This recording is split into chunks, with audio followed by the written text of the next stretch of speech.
Hello everyone, my name is Miriam Fong and I am a part of the Effects of Social Media on Self-Esteem 1. For today, I will be discussing the introductory portion to our project and just how social media is being used in our everyday life. Down the road, my classmates will be discussing further details such as intervention strategies and reviews. There is no doubt that social media has become prominent in the world around us. Oftentimes, we log into our own cellular devices when we are out just to go onto social media applications and see what our peers are up to. That is not necessarily considered something bad, but it is quite simple for some individuals to get hooked and become so addicted to social media that they use these social media applications to seek validation. Social media has become so advanced to the point you can even see where your friend's location is. However, with great power does come great responsibility, and there are several setbacks to having social media use as such an accepted and influential factor in the lives of young adolescents. We have seen the effects of cigarette use on long-term smokers and have analyzed the physical effects it leaves, such as yellow fingernails, black and inflamed lungs, and much more. Social media is not that much different. Social media has slowly been tainting the generation's views of themselves and their peers, constantly leaving them wondering whether or not these social media users fit into today's society's standards. The standards in itself are subjective because there is no exact science to what beauty is supposed to be. However, social media creates trends that make it seem like if you are not following these specific trends, you may fall behind. Our group decided to research the middle school age group because since they are not fully developed cognitively, the use of social media somehow affects their way of thinking and living. And since they are the most exposed to it, we wanted to analyze the impairments it leaves on these young adolescents. Social media is used as a window to the world so that individuals can communicate from even 10,000 miles away. The beauty in social media is the togetherness it brings and the opportunities it presents for all. However, multiple studies have shown that there are consequences of adolescents being on social media for long-term uses. These include body dysmorphia, lower self-esteem, poor sleep quality, socioeconomic difficulties, mental health problems, and cyber violence. Young adolescents who may be exposed to an abundance of social media exposure can be linked to higher levels of depression and anxiety.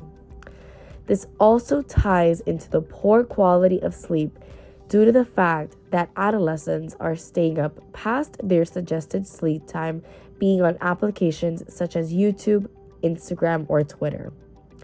The long-term effects of poor sleep quality tie into mood swings and trouble performing adequately in school and in extracurriculars.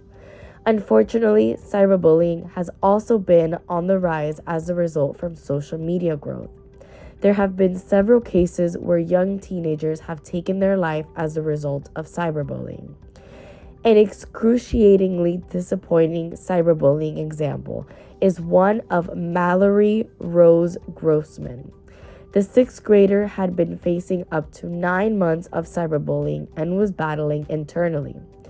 During middle school, young teenagers should be focused on the new changes happening all around them, without having to worry about the violence on the internet, especially if the violence is specifically targeted towards them.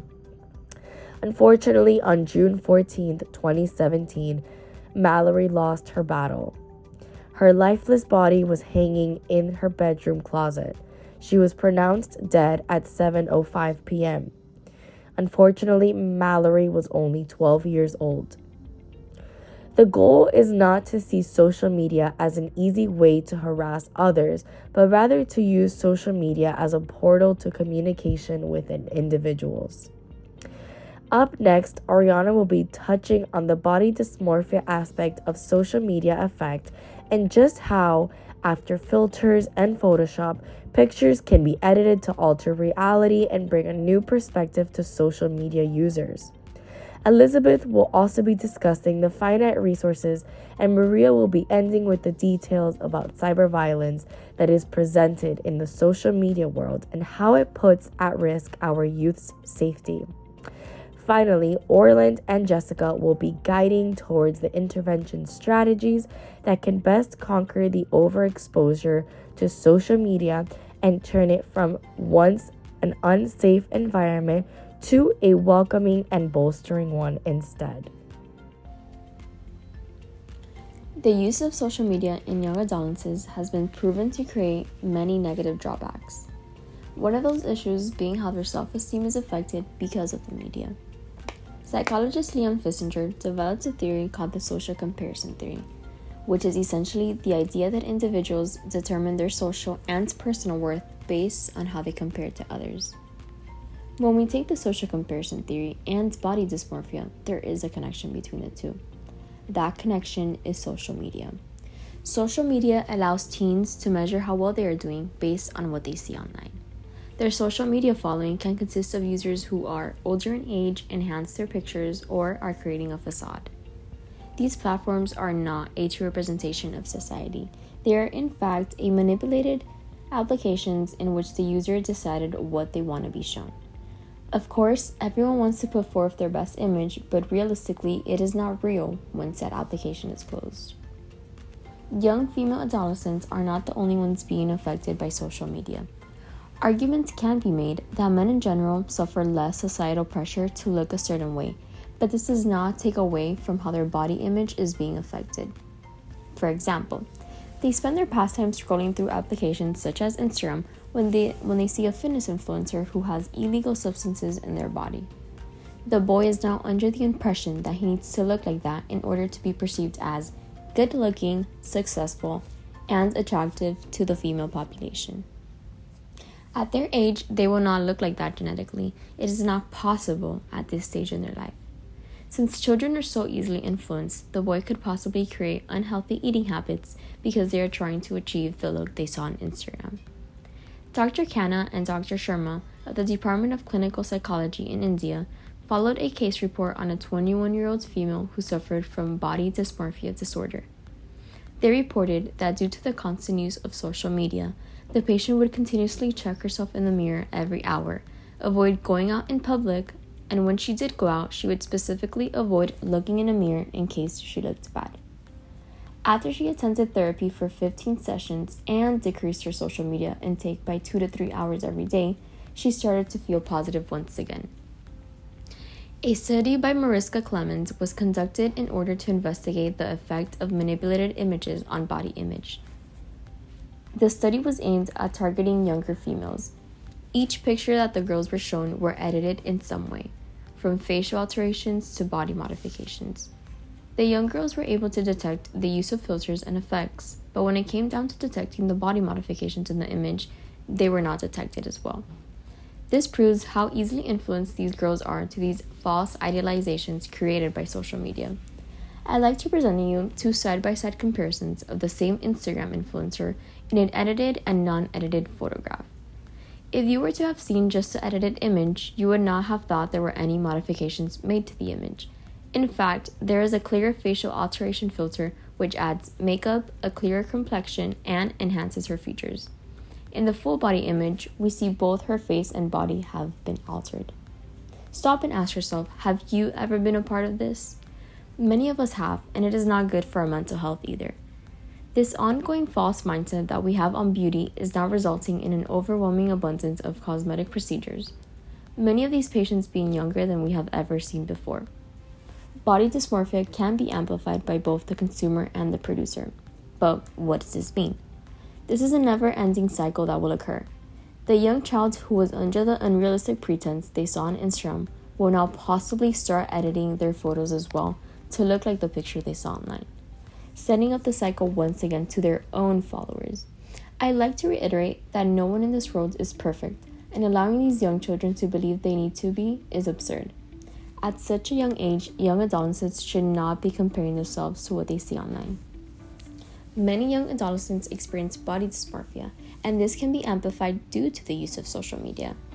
Adolescents with body dysmorphia disorder typically use social media applications such as Instagram, which is an image-based platform, as a form of reinforcement in order to encourage narcissistic thoughts. Many users on these platforms are photoshopping and manipulating their appearance, which in turn creates unrealistic beauty standards for the public. The public in this case is the vulnerable and malleable young adolescents who consume social media. Cyberviolence has become a vector for youth violence. Cyberviolence refers to harmful activities using technology. Activities such as harassment, insult, trolling, or cyberstalking.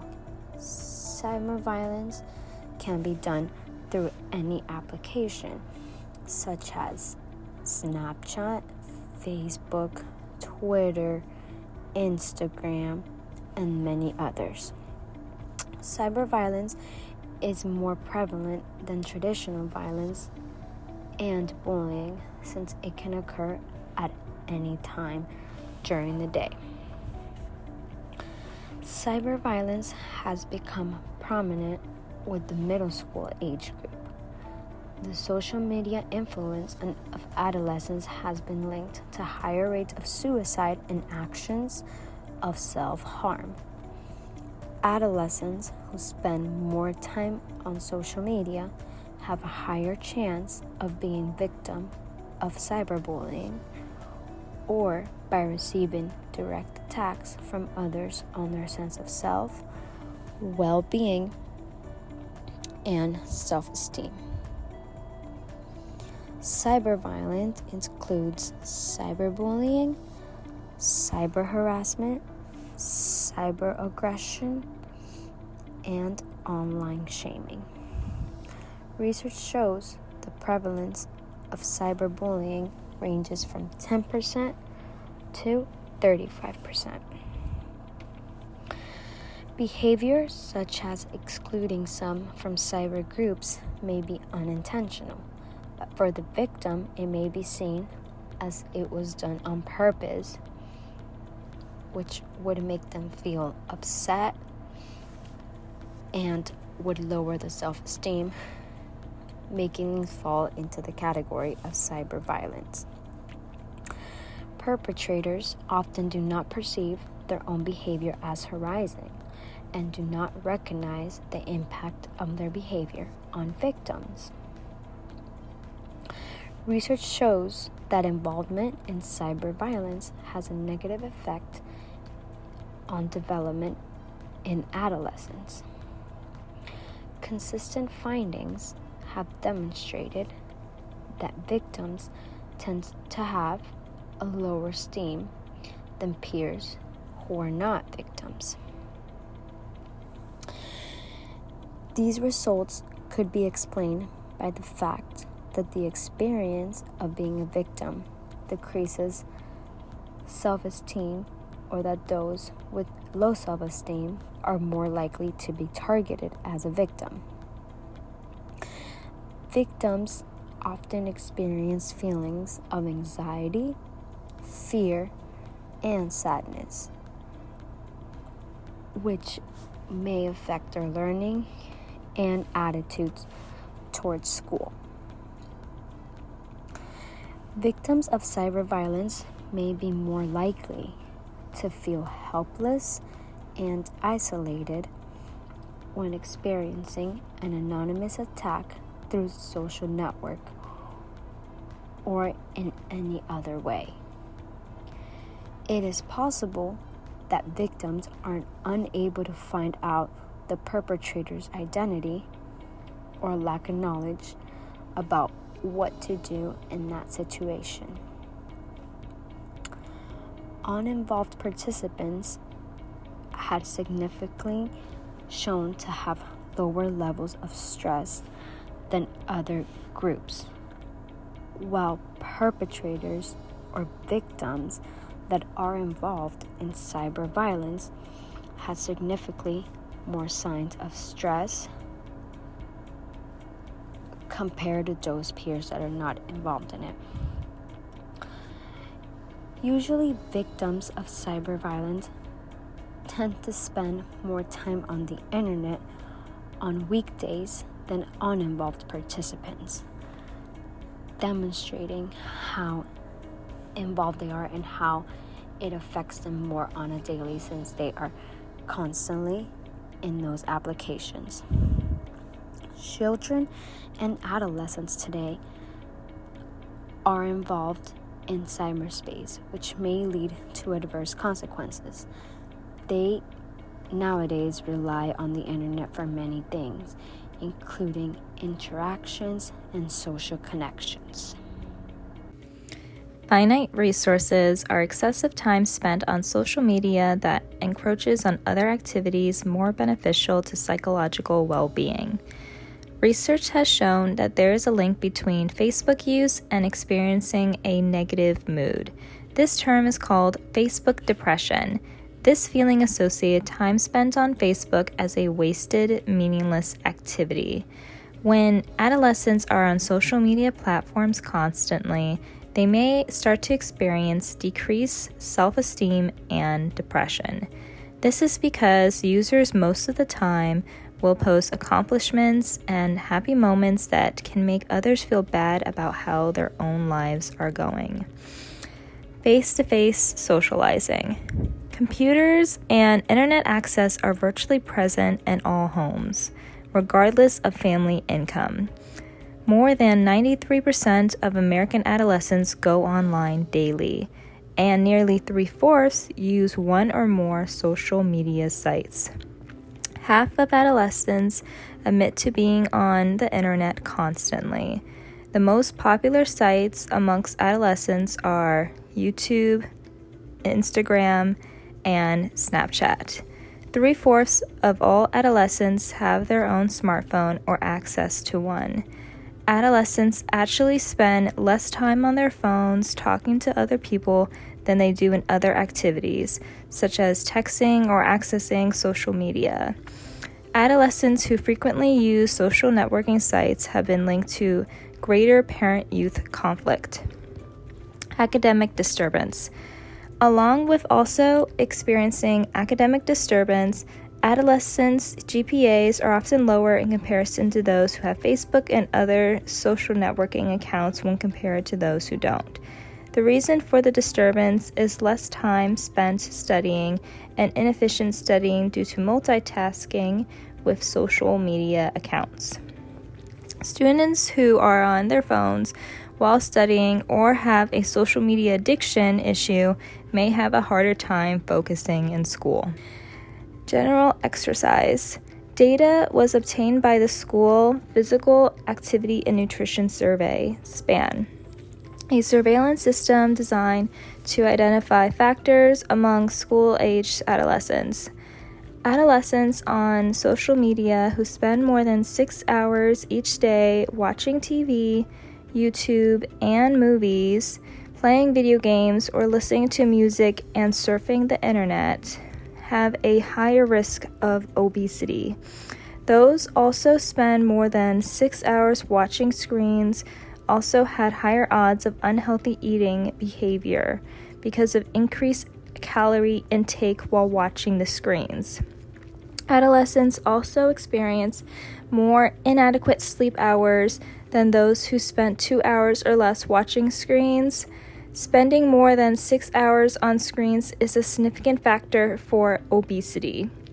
After-school screen time is associated with increased risk of evening snack portions and overall poor diet quality in adolescents.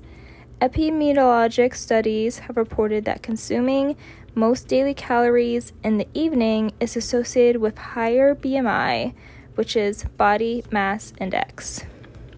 Also have an increased risk of obesity and metabolic syndrome. mental relaxation, and sleep disturbance. Several studies have shown that increased media use is associated with shorter and poorer quality sleep. Social media can affect sleep quality because the blue light exposure throws off the circadian rhythm in our bodies. Circadian rhythm is a 24-hour cycle that is part of the body's internal clock that carries out essential functions. The blue light exposure are wavelengths that are good at keeping us productive and focused for daytime phone usage. This isn't ideal at night, though. Normally in hours leading up to bedtime, as natural light levels decrease, our brains start to produce a hormone called melatonin. This causes our alertness to begin to dip. It signals to our bodies to wind down and prepare for sleep. Blue light affects our melatonin levels more than any other wavelength does. It signals that it's daylight to our brains, therefore melatonin production is suppressed and sleep becomes delayed. Hello, my name is Orland, and now I'll take you through some interventions that can be used on adolescents to help them overcome the ever-growing need to use social media. So what is an intervention? Well, an intervention is defined as an occurrence in which a person with a problem is confronted by a group of friends or loved ones whose purpose is to compel the person to acknowledge and deal with that problem. This definition, however, is geared more towards adults rather than adolescents, and that's the group that we're going to be focusing on right now. So the first intervention that I want to discuss is the motivational interviewing. So what motivational interviewing is a structured and goal-oriented conversation between a therapist and a client. Now, this is better to be done by a professional in a professional setting, due to the fact that if it's just dealt with friends and family, then it could be done in a way that could be more damaging than helpful for the adolescent. So this focuses on the client's strengths rather than their weaknesses, and then uses empathy to help clients develop new coping skills. Now, motivational interviewing gives a particular perspective to the adolescents about their own lives and also their own health, whether it's physical or mental. It gives them a different way to look at themselves and to view the world in a whole different light that they may have never seen before or realized thus far. Studies have actually shown that students who receive motivational interviewing, not only does it decrease the amount of time they spend using their devices, but also keeps it decreased over time. So the next intervention that I want to jump into is the cognitive behavioral therapy, also known as CBT. This is a type of psychotherapy that focuses on altering one's way of thinking and behaving. So it's kind of similar to the motivational interviewing in a sense that you're trying to change how the adolescent thinks, therefore changing their behavior and how they move about doing things. Now, the way that it's done is it involves identifying negative thoughts and behaviors associated with emotional distress or difficulties in managing emotions. By successfully identifying these negative thoughts and behaviors, it allows for a more impactful resolution that will have a lasting effect. And that's what you're looking for. You're looking for not only a type of resolution, but one that can stick and one that can stay and be lasting as they grow and they progress through life. Once the negative thoughts and behaviors are identified by the adolescent, what CBT does, it allows them to go over and challenge those thoughts and behaviors and really get to the bottom as to why they're occurring in the first place. And by doing so, it creates a change in them that you want to see moving forward. So in a sense, CBT is meant to help change the narrative that these adolescents have of themselves and direct those negative thoughts into a different and more positive lens. The third intervention that I want to get into is the skill and competency building programs. So this intervention is mainly for adolescents who are engaging in criminal activity due to the influence that they're receiving while going through social media. So the first step in this intervention, first and foremost, is to have the parents and guardians become knowledgeable of social media and also what influences there are out there that can easily be viewed and followed by their own child. Once the parents and guardians are familiar with social media and all the dangers that lie within it, you can start to implement skill and competency building programs that will help prevent adolescents from getting on their devices and being exposed to these influences so readily and easily. Life skills training programs have been proven to reduce teen crime rates by teaching them self-reliance, responsibility, and also respect for others. You also have the competency building programs, which also help reduce crime rates among teens by focusing on the core competencies needed to succeed in life. So these would include critical thinking, problem solving, and self-management skills such as self-control, self-motivation, social awareness, and understanding others' perspectives and feelings. By implementing these interventions for adolescents dealing with the consequences of social media, it would allow them to have a more positive outlook on life that would lead to better decision making and a healthier lifestyle, both physically and mentally. And now I, Jessica Burs, will now take these 3 interventions that my teammate Orland had summarized and put them into a more palatable, more real-world perspective to better understand how these interventions can help combat the effects of social media on self-esteem in middle school-aged adolescents. Now, before I begin, I just want everybody to keep in mind that social media addiction is a very real and problematic issue.